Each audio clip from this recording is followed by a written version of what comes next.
You rarely hear positive developments out of the Middle East these days. Do you think it could have been the wrong move for Australian troops to get involved in Afghanistan in the first place?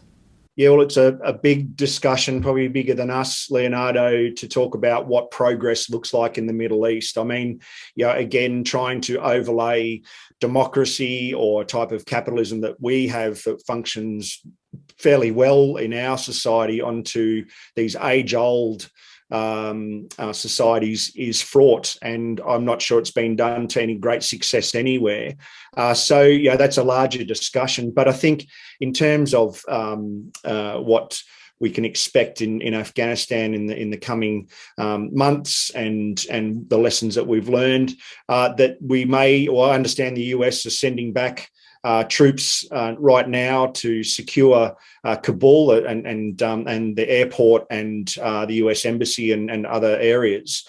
And there'll be a special operations commitment too, I should think. And that goes to your second part of your question, which is, how should we have approached these? What other lessons we can learn? Well, right back in 2001, we sent special operations teams over, and capability of that nature. And the mission was clear, and we were hunting, if you like, Osama bin Laden and the training camps in northern Pakistan and northeastern Afghanistan. And then it turned into a conventional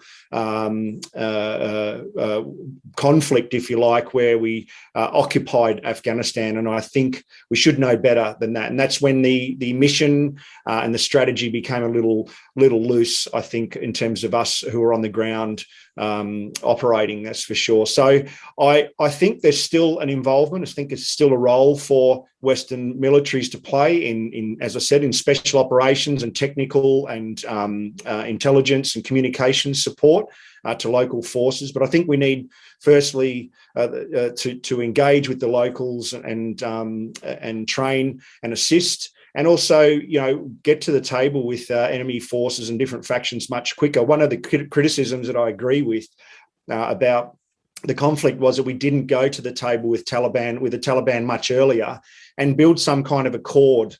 We're not going to get a perfect democracy in any of these countries. It's going to be a hybrid of peace and freedom, I think, and what that's hard to define.